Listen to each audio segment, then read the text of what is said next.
Welcome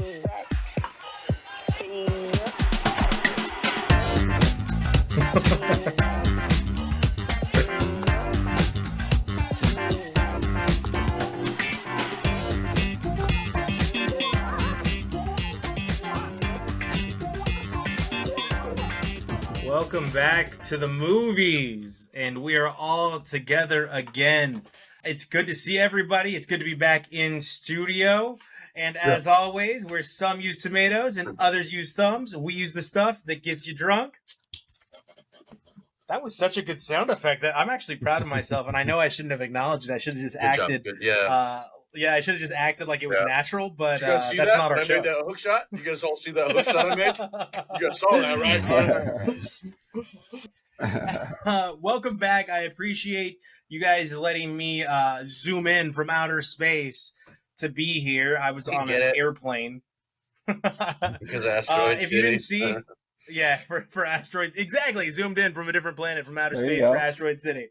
Thank you. I want you guys to all follow us on TikTok, on Twitter, on Instagram. And if you follow the TikTok, you'll see I was in Netherlands working. I want to make sure you guys always know we are recording literally from all over the world, all over the United States, all over Europe. But it's time for us to get into it. What were we watching? So, Josh, you were so proud because you watched so many things. So what were you watching? I didn't watch so many things, but I watched 3 solid movies, and that's kind of a rare feat for me. And I liked them all. The first one I was really had on my list for drunk classics to save for when it was my time to have it, but I really just wanted to watch it.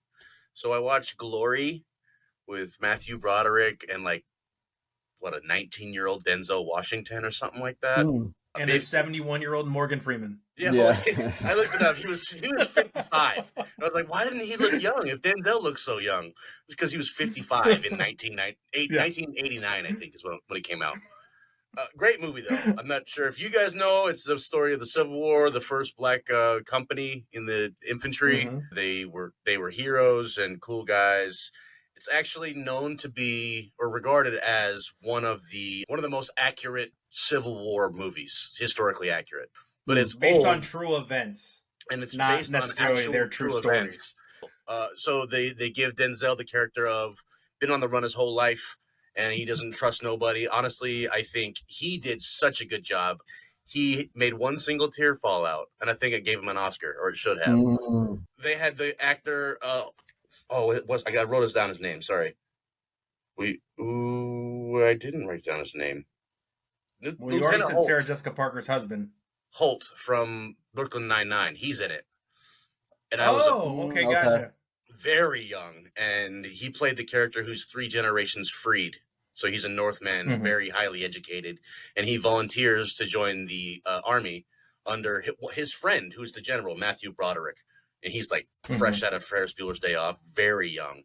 But that's accurate to generals back then. A lot of them were extremely young. That's why you see a lot of huge beards. It's in order to make them look older in front of their troops and stuff. Anyway. The life expectancy back then was 60?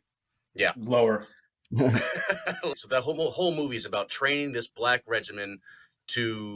company, to actually be real soldiers, learn how to fight, actually go fight, even though no one wants them to and they're never going to. That's the whole movie. And then they end up, dying pretty much to the last man. And it's a really sad story, but a beautiful story that it really does just make you just really heavy-hearted. It was a beautiful, beautiful movie. A little bit old in the dialogue. Matthew Broderick, anyone could have played that role better. I think, if he's a beer, he's all foam. You know what I mean? This role just didn't really do it. I think anyone could have done it better. He tried his best. He hit his lines, but his expression wasn't in his face.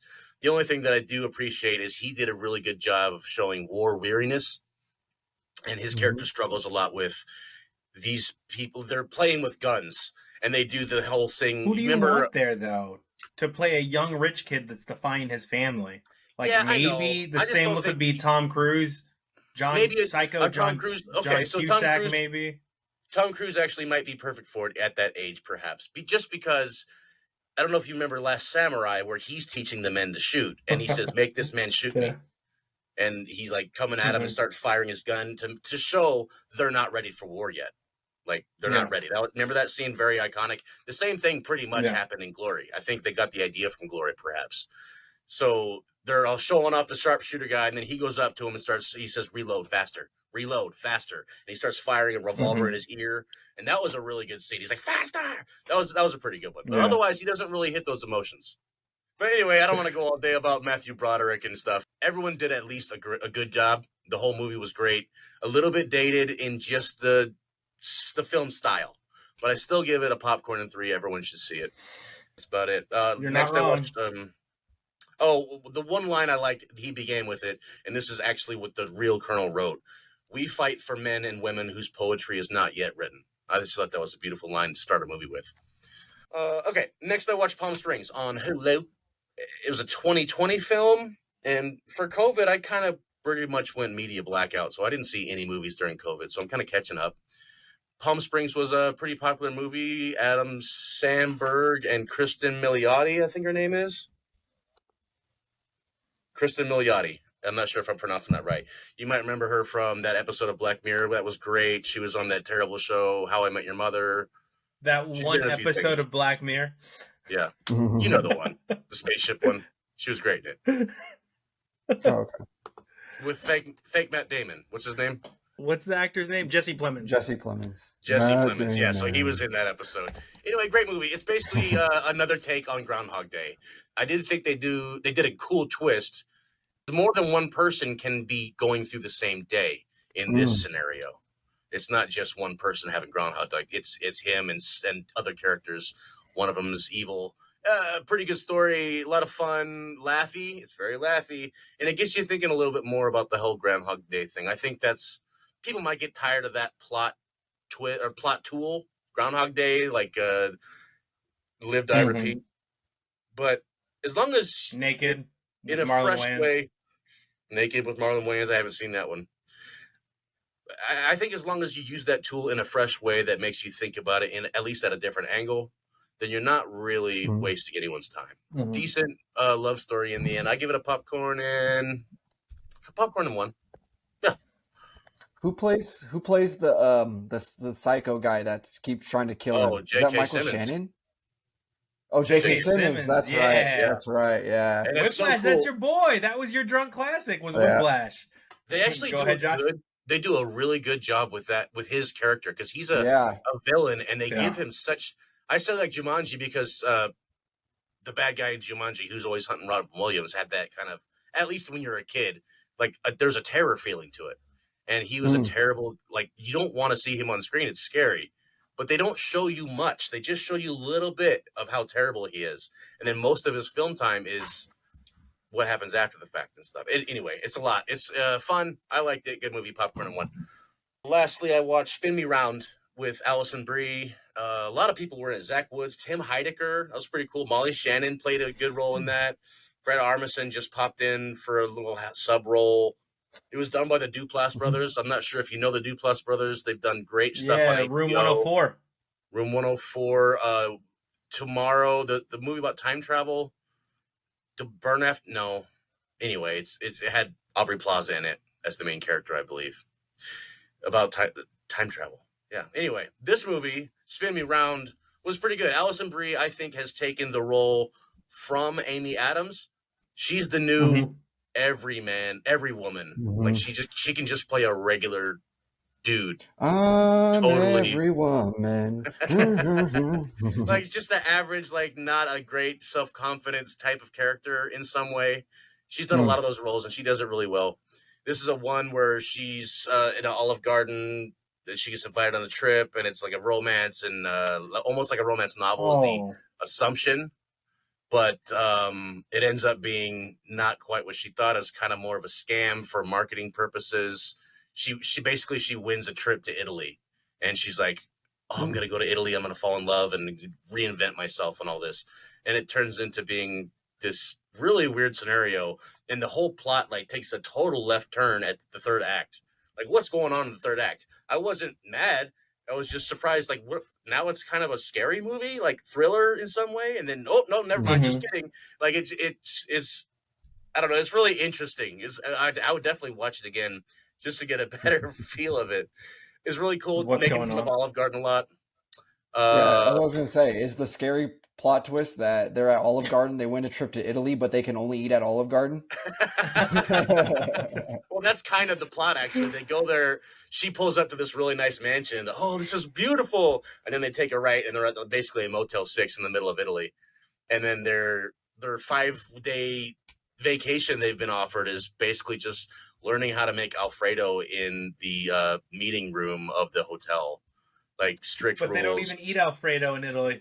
Exactly. Like they're Okay, Mr. World Traveler. So like you're just going to like a course that you would just go to in a corporate setting, but you go there to Italy. So it's a total like waste of time. But there's a whole subplot with Aubrey Plaza and the billionaire who owns Olive Garden. It's a big romantic thing. All right, so I call it I guess I call it probably a popcorn and one. Oh yeah, I just wanted to say real quick. I've been watching Attack on Titan. I got to a point where I was like, I gotta know what happens, and I guess it's wrapping up really soon. So I YouTubed deep dive. I know what happens in Attack on Titan, and I'm not sure if I regret getting it spoiled for me because now it's gonna make me rewatch the whole thing. The thing they do, I can't tell you what happens. If you guys are interested, I can spoil it for you after the show. It's one of the coolest things, one of the most unique plot tools I've ever seen. It's really, really interesting, and it makes you want to watch it again. I'm positive because I'm going to start over like as soon as it's nighttime. I'm going to lay in bed and start watching Attack on Titan from the beginning because holy crap. Anyway, so Jordan, what were you watching? So I got to watch a movie that you reviewed last week, Extraction 2 on Netflix with one of the Hemsworth brothers, Chris Hemsworth, Thor. I thought you were going to say one of the Avengers. I mean, I wouldn't have been wrong. There is the long action sequence. Were you talking about? There's a couple. Were you talking about the one in the prison? Right? Yeah, the 45-minute action. It's literally 45 minutes if you time it. It goes 45 minutes long. It was good, but there's like that part where they're kind of fighting in the mud and stuff out in the yard, and it kind of just looks like he's flailing around, like he's doing with Steven Seagal Aikido or whatever he calls it. He's just flailing his arms, and people are just flipping over. Well, it's because isn't that like after he gets his eardrums blown out because he like gets almost knocked out or something like that, or he's concussed? It's before that. Oh, it's before. Okay. But yeah, no, he does do that after, where he's kind of just shoving people like Frankensteining through the crowd. I thought that was kind of like okay. Action movie, fighting on a train. They've always got to have that scene where the tunnel's coming. They did it in Butter on Top. Every movie where there's a train scene, bullet train, it's always the tunnel or a sign is coming in every single time. It's a trope. Killing people with gym equipment should be totally taboo and not allowed. Think of Final Destination, what is it, 3? Where the football player guy gets smashed by the thing. It's like we don't need to be developing gym phobias. We need to be gym positive because of our health issues in the world and our country specifically. Wasn't in Final Destination, you thought it was going to be the machine, but it ended up being the sword, right? The giant sword decoration. It cuts the cables and the things go smash on his head. Smashes his head, yeah. That's why I went like that. Yeah. Like a grape. Yeah. That's right. Yeah.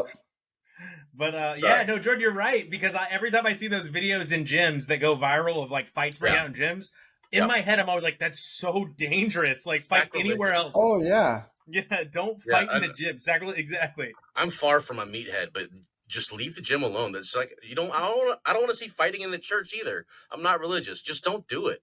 That's not where you fight.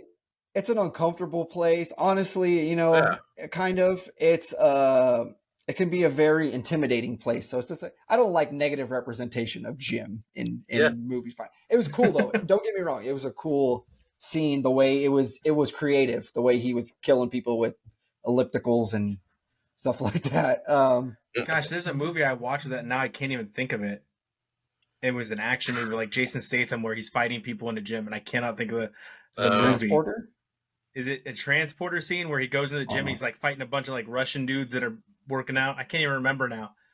I do love There's that so many gym fight scenes. I love that trope of like a kung fu movie or a fight scene where they realize they're not in a position to fight because there's something inappropriate, like a kid or whatever. They both nod, they change locations, and then fight.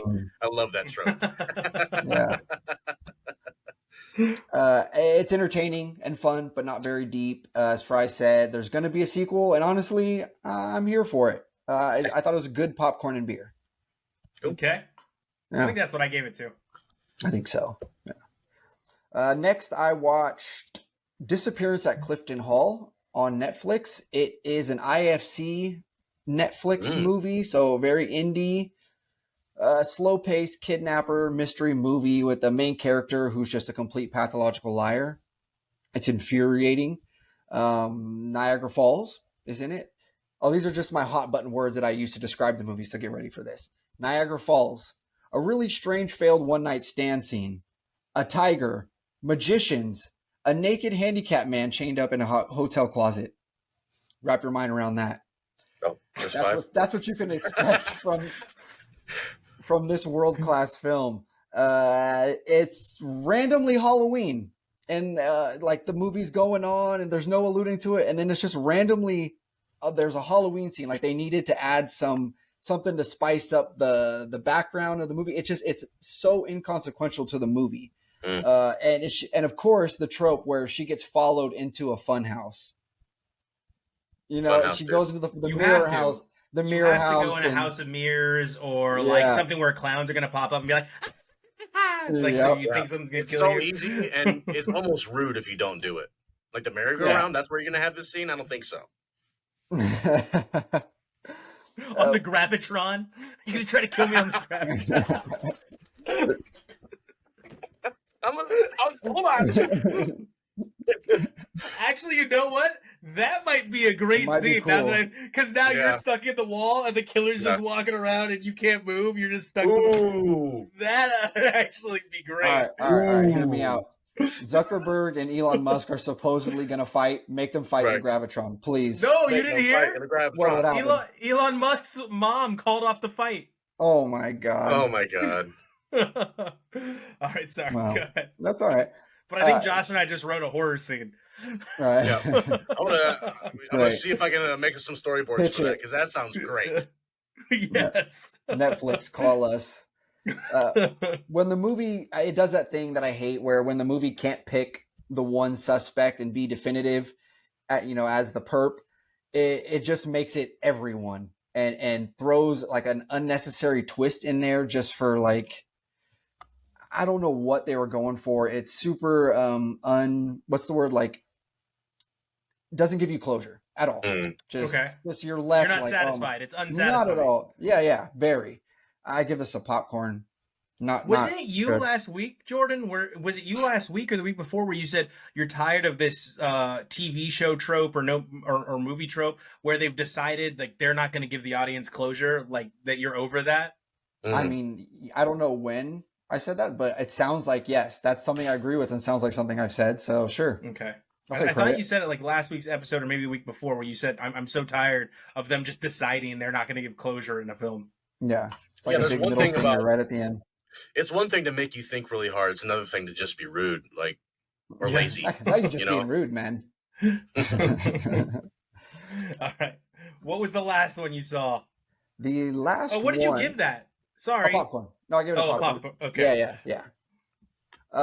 Hard pass on that one. Okay.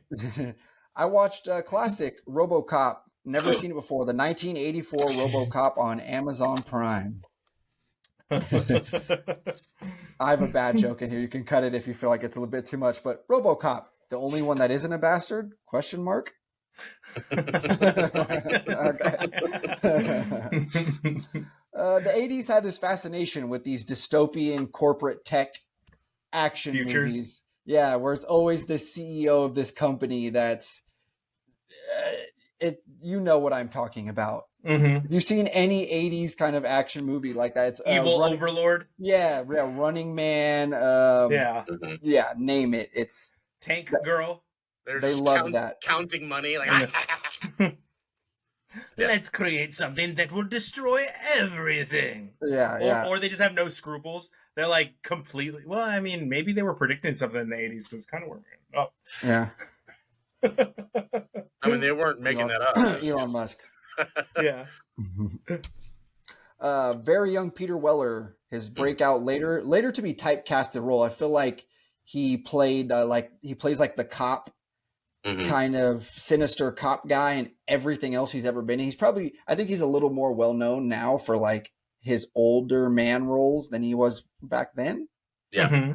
He's correct me if I'm wrong. Staple, though. He's been around. Speaking of which, R.I.P. Alan Arkin.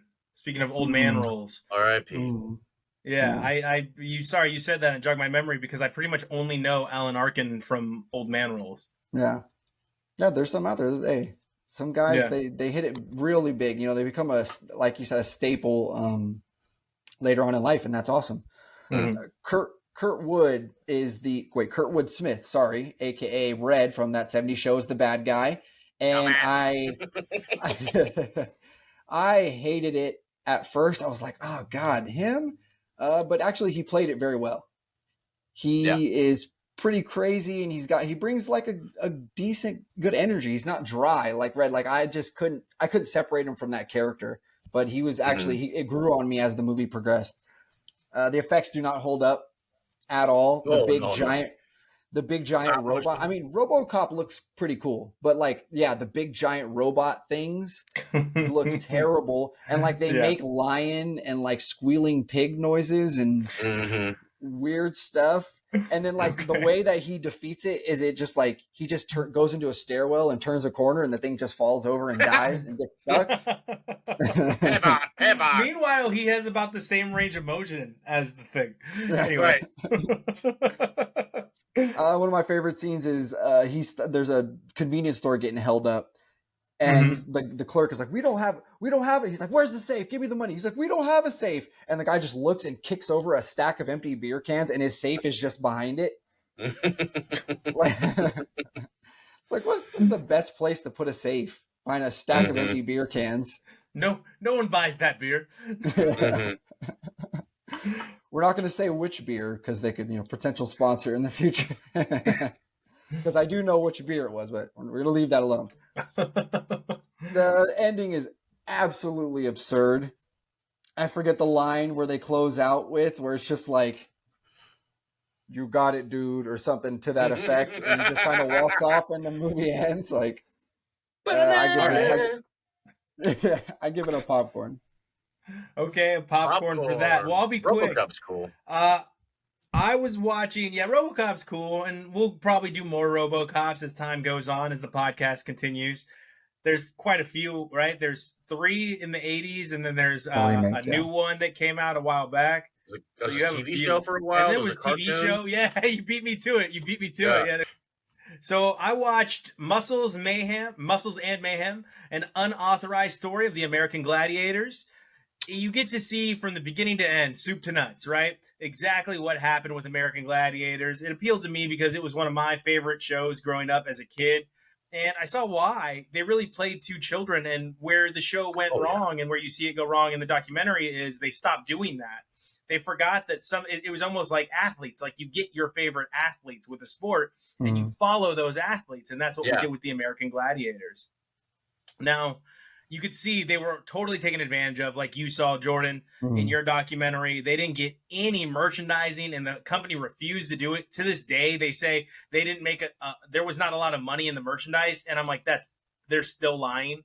They think we don't know about the billions that George Lucas made on merchandising alone. There was and it was a worldwide property, international property. You're telling me they weren't making merchandising money? Like, how are you going to ride that lie till you die? Like, who wanted an action figure of American Gladiators? Me and every other kid my age wanted the little one that jousted. Remember that toy? Like, shut up. Yeah, like, you're lying. So they called them out online, and they thought that these characters were dispensable, so they fired them. And the moment they started firing them and bringing on new talent, the show went downhill. And you saw that in this series.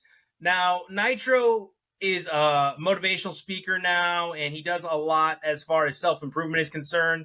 And you could see he was trying to portray that clean-cut image. But what was funny about this documentary is that the other gladiators kind of call him out on it, because they're telling the other gladiators what they're saying. And they're like, did they really say that? Go ahead, Jordan. He actually took part in this one because he refused to take part in the ESPN one.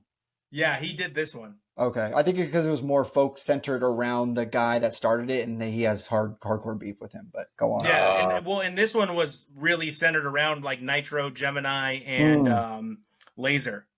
Okay. Ice is in it as well. There's a couple that are Ice in it isn't pretty in the prevalently. ESPN one either, so that's interesting because those are like the two biggest ones, right? Nitro and Ice, as far as the guy and the girl, they're kind of the leaders. Well, and they were the two that came back to the show as well. Okay, Yeah, they have Tower. They went over quite a few of them. Malibu. They go over Malibu's story a little bit more in depth than you needed them to. Overall, I didn't even know that they did a dinner show at the end of the Gladiators run. I had no idea. Yeah. In Orlando, Florida, Gladiators live dinner and a show. Yeah. That was weird. I didn't know that existed. With the spaceship that comes down from the ceiling. Yeah. It was just weird. It was totally weird. Their steroid policy was kind of funny.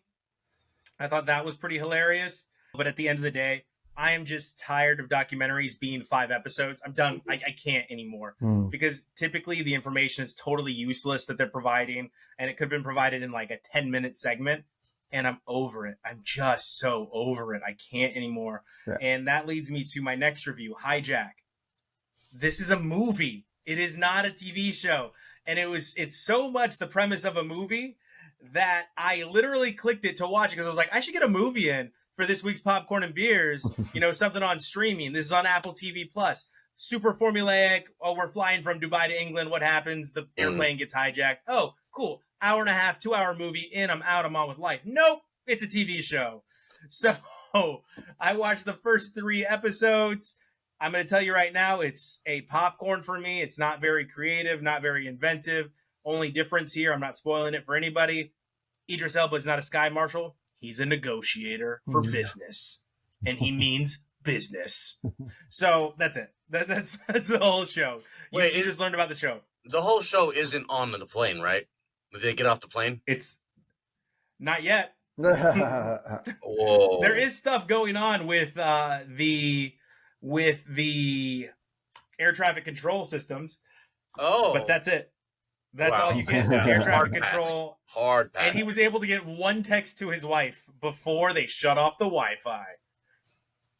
Yeah, it's a popcorn for me. Yeah. Now, Silo, is another TV show on Apple TV Plus. It was a poppin' 2 all the way till the last episode. And the last episode, I was like, come on, this is how we're going to do it. Yeah. There's I can't say it because the finale just happened last Friday, and I don't want to spoil it. Got to give it a week for everybody to catch up. Yeah. Right? But in my head, I was like, that's how we're going to end it. And there's a lot of interesting aspects to it, things that you knew were going to happen the whole way through. But it's got a stellar cast in Tim Robbins. It's got Common. It's also got Harriet Walter, who you know from other things. Harriet Walter is, like Jordan always says, you know her when you see her face. You know she's in a bunch of other TV shows, other movies. The other one that you know from a lot of other things is Lane Glenn. He plays a doctor in this. It's an actor that you know his face and you know his voice. You will absolutely know his voice when you hear it. Common does a great job. Tim Robbins is a masterful villain. Outside of that, you have Rebecca Ferguson, who's played by, Rebecca Ferguson, who plays Juliette Nichols, who is the sheriff, who takes the place of the sheriff that walked outside, which is the number 1 rule of the Silo. You never say you want to go outside. And that is the whole mystery behind the Silo that they're trying to solve. At the end of the day, it just doesn't sound like a bad way to live life. I never want to go outside either. I mean, but they're not supposed to have technology. They call the people that had technology those that came before us. Like, they don't know what Pez dispensers are, like Pez the candy. They don't know what cameras are. So there's a lot of things like that go into it, but they know how to use computers. Of course they do. There's only so many games of gin rummy you can play before you're like, dude, I need a cell phone. It's just really funny to me. Like, okay, you don't know cameras. You don't know what Pez dispensers are. There's a few other items that they don't know what they are, but the whole place runs on computers. Okay, cool. Yeah, that sounds great. Now, I gave that a pop and 1. I think it's fine. I think you could check it out if you're into stuff like that, post-apocalyptic mystery series. Outside of that, let's get on to our drunk classic, Jordan. What'd you have us watch this week? Eddie the Eagle. You can't see my arms flapping like an eagle in this frame, but they are. They're flapping. This is his face. This is his face. Starring Taron Egerton. You may know him from, he played Elton John in Rocket Man. He was in the Kingsman franchise. Oh, yeah. Very Black recognizable on Apple TV. Not a recognizable name, but you know his face. When you see him, you're like, that guy, he's right. I mean, if I think Taron Egerton's a recognizable name at this point. Yeah. You think so? I want him for Wolverine. Yeah. Props to him. I could see it. I could, but we'll see. You have to sell me on that one. My favorite, or no, the whole mantra of this movie is be the first, be the first one, be the only one. Mm-hmm. You can, if everyone's telling you, no, you can't do this, you can find your own space and carve out your trailblaze, basically. Mm-hmm. I can't think of any other real sport, and I say real sport, that I would want to attempt less than this. Oh, yeah. Like, I would just not do it at all. What about the high dive? I would do that before I do the ski jump. I mean, I would do that. Yeah, definitely. Yeah. Definitely. I'd take a broken yeah, river I too, would do a high. You couldn't pay me. So what, this just looked like Death on Sticks? No way. And just that's flying the point of the onto movie too, right? Like, no one's doing that? Okay, I'll do that then. Like, he's just got to win. Yeah. The Plucky Plasterer, like that's the nickname they give him because his dad does plastering and he's kind of helping them out. Yeah. He earns a different nicknames throughout the movie but Eddie the Eagle, it sticks. It's good. Hugh Jackman, the whole time when he does the jump all drunk to show off, hey, I still got it, or you guys don't know, you think I'm just the drunk snowplow man, but I really got in my notes. These skills. The whole time I'm just like, that's Wolverine. He's playing Wolverine on skis right definitely, now. Yeah. It's almost out of place, wasn't it? Yeah, it's like he needed to just quaff his hair into the little spiky things before he did the jump. I love that he flicks the cigarette right into the camera in that scene. Yeah, it was beautiful. So Wolverine. The scene where he's trying to compete to qualify for the Olympics in, I don't know, Sweden or somewhere. We do everything to the letter. Germany, yeah. We do everything to the letter here. Yeah. I was cracking up at that. To the letter. Yeah. Yeah, I get the dad's frustration with it all. They invest a lot of time. He kind of looks old. I think what do they say his age is? I think he says he's like 23. Yeah. Taron Egerton, yeah, he's 23. 23. Eddie the Eagle's the 23, character he's playing, Eddie the Eagle? Yeah. Yeah, okay. Mm-hmm. So, I get the dad's frustration, but your kid actually going to the Olympics, and you can at least just go see him off. And I kind of feel like it's sucky that he doesn't accept him until he succeeds and relatively succeeds. Mm-hmm. It's like, oh, come on, man. That's kind of, it doesn't give that feel good moment at the end that maybe they were driving for. What is cool though, is that they mentioned that this Eddie the Eagle saga took place in the same Olympics as the Cool Runnings Jamaican bobsled team. That was a nice little tip that had right there. That was good. Yeah. What's funny is I didn't remember that from the first time I watched it, and I put, what did I put? Where is my note? Oh, there it is. Oh gosh, I screwed it up, so you can cut this out. But in my head, I thought I wrote down, gives off Cool Runnings vibes. Mm-hmm. Yeah. Oh, definitely. The movie story. Yeah. I was thinking about that the whole time, and then they say it on the radio. Like there's a little snippet. Yeah. Well, that's how I promoted it last week when I was like, when I said it, I was like, yeah, it's kind of like Cool Runnings. And I've seen this movie before. I totally forgot that they mentioned it. So there's a cool little Easter egg in there. Yeah. I give this a popcorn in 3. Bo Derek all the way. Bo Derek. Bo Derek all the way. Is that your climax face? Yeah. In Britain it is. In England it is. Yeah. Or noise. That's what he says. Is that your climax noise? Yeah.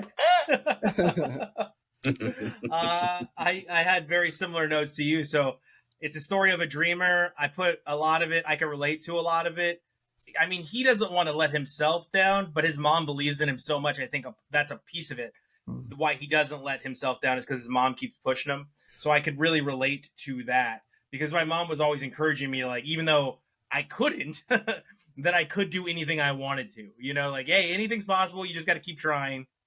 It's a story of somebody that always gets counted out, which I can relate to. Like, I don't think I should be where I'm at in life, but somehow I've just made it because I don't give up. Like, I don't just stop fighting. But yeah, for me, it's a popcorn and 2. Popcorn and 2. I guess a popcorn and 2.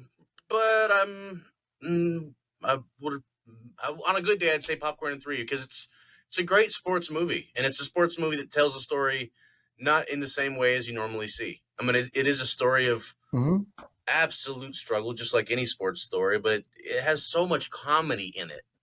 And it doesn't take itself seriously unless it needs to. And it does in points, and it nails those points. But you had just, instead of being like worried, I hope they make it, you were smiling in the last scene. Like you were laughing in the last scene. And just like the way Taron Egerton acted was great. Like how Tom Hanks used his accent to match the kid in Forrest Gump. He matched his face to the kid, and he kept that. Yeah. He transformed. He transformed into Eddie the Eagle, and that was really great. And I loved it. Like, I want to be a pole vaulter. Nah, that's out. What about the javelin? Nah, I suck at that too. Let's try something else.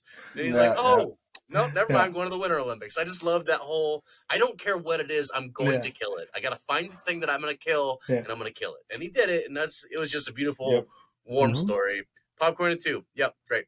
I love it. I love the scene between him and what was her name that owned the bar? Yeah. Where she discovers him in her storage. That scene was very funny. Yeah.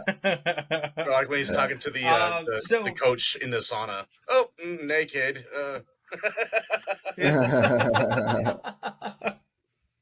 Yeah, that was fantastic.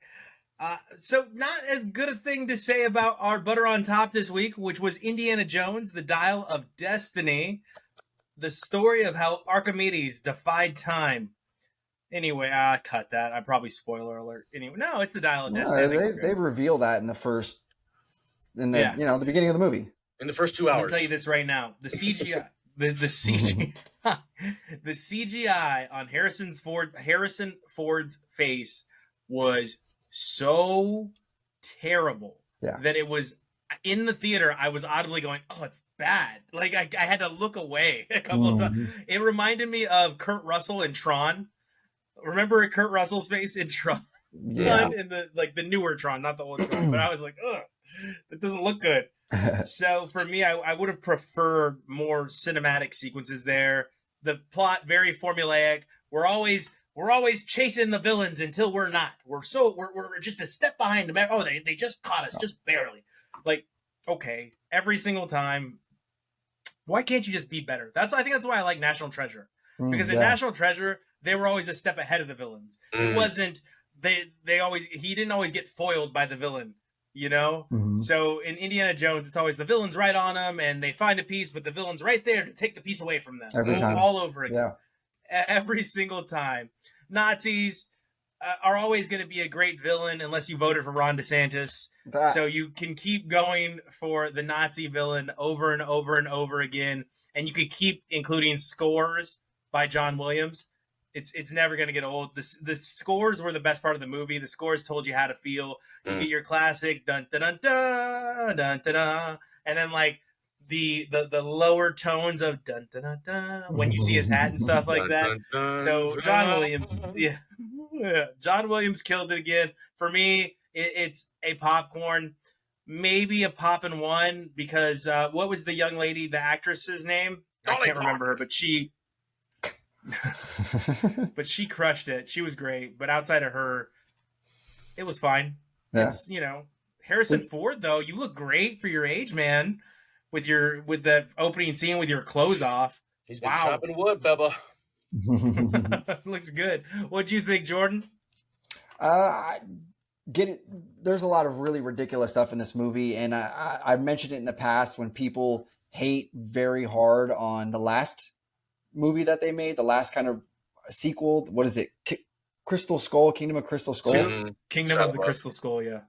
because the thing that everyone goes back to is how he survives the atomic bomb in a refrigerator. And I'm like, as I said in the past, is that the least believable thing that's ever happened in these movies? I mean, it might actually be, but is it like there's ghosts out of and place? there's I love that. Yeah, there's all ghosts. this crazy, yeah. Yeah. So in that same vein, the guy Face melting boxes. yeah, Hearts ripping out. the guy getting the Kali Mal Shakti Day ripping his heart out through his chest. Getting hit by that same trope, getting hit by the crane thing approaching on a train, and the guy survives. How does he survive that? Yeah, is beyond me. And there's no explanation for it. He doesn't even have like a cool scar, like a scar. Yeah, nothing. He's just like, he's the Terminator, I guess. Mads Mikkelsen was great. He was great. Yeah. I'm glad you knew his name because I was gonna say some. I don't know. I was gonna garble that name. The guy from Russian Roulette, or not Russian Roulette. Casino Royale. Casino Royale. He's a good villain. Yes. And the replacement Grindelwald in Fantastic. Yes, the replacement Grindelwald. The should I stay? I don't want to. I'm not going to spoil anything, but there's a scene at the end that drags on way too long. Oh yeah, I agree. Yeah, the should I stay or should I go? That's all. That's the subtle spoiler I'll give you. A contextless spoiler. It drags on way too long. The big guy with the insane amount of outfit changes for some reason. He's always, every time you see him, he's got a snazzy different outfit on, and he's the only one. He's got like a cute little floral shirt on. This big old buff meathead guy, and he's just no lines. Yeah, I know. His lines are all just grunts. No, he has he says a few words in German in the hotel room, and that's it. Did he? Yeah, the whole movie. That's it. I guess I didn't notice. He must be like a wrestler, like Hunter Hearst Helmsley as Sabretooth in the X-Men. Yeah. We'll put it this way. He's got more outfit changes than lines in the movie. Yes. Oh. They tried to combine a little bit of something from every movie, I feel like. Just to appease the nostalgia crowd, It's snakes. Snakes. They had the Nazis. Well, it's snakes. Yeah, right. Yeah, water snakes. That's not a spoiler, is it? Nazis. What else? Something from Temple of Doom. They mentioned a lot of the, there's some there's callbacks. Yeah. There is a biplane, kind of. You get an explanation for why Shia LaBeouf isn't in this. I don't know if I could spoil this or not. Should I? I mean, because I don't even remember that. Oh yeah, no, they mention it so in passing. So like whatever, they kill him. Basically, he's dead. He goes off to fight in Vietnam. I think they mention. That's funny. Oh, yeah. Where's the kid? He's dead. Oh, anyway. Yeah, it's like if you could go back and tell your son something, what would it be? And don't go to the war. Like, why? Because he dies. Yeah, basically, and that's all you get. Poor Shia LaBeouf, but not really. Not the closure you want for this all-time iconic franchise. It just didn't seal this for me for the rest of time. I pray that they don't try to bring this back in some other iteration. I think it's just time to just let it go. Just give it a really cool cartoon on Disney or whatever. Give it a cool cartoon. CG cartoon. Let's see that. That'd be great. An animated Indiana Jones? Yeah, dude. I would mess around with that. Maybe. I give it a popcorn. All right. So a popcorn all around for Indiana Jones. Josh, what did you think? Oh, hold on. Ooh, Indiana Jones and the dial of helping the bad guys along the way every step of the way. Somehow. Whatever. It was a fun movie. I don't care what anybody says. The CG wasn't that bad. They did CG to make him look younger in some parts. It wasn't that bad. But then again, I'll grain of salt that. The whole Justice League Superman mustache CG fiasco, everyone thought it was ridiculous. I still I can't tell what's so bad about it. I've looked at it over and over and over. Yeah, maybe it doesn't look exactly like his face, but it doesn't look awful. So maybe I'm a bad judge, even though I went to art school. I still can't tell. It was good. His de-aging was not bad. Whatever. The the only thing that I thought looked weird was him running along a train that was obviously CG. But then I was thinking maybe it's not CG, and that's why it looks so weird, because it's an old man running. That's always going to look weird. The lady from Fleabag was in it. She's probably the best part. She's a great actor. And go watch Fleabag. Great show. That's a Popcorn and 3 show. This was a popcorn. It wasn't bad. Classic adventure film. It was the Indiana Jones movie that we didn't really need. But then I looked around and in the theater, and it was just a lot of elderly folks, and they really loved it. So I'm glad they got their Indiana fix. It was all right. Whatever. Popcorn.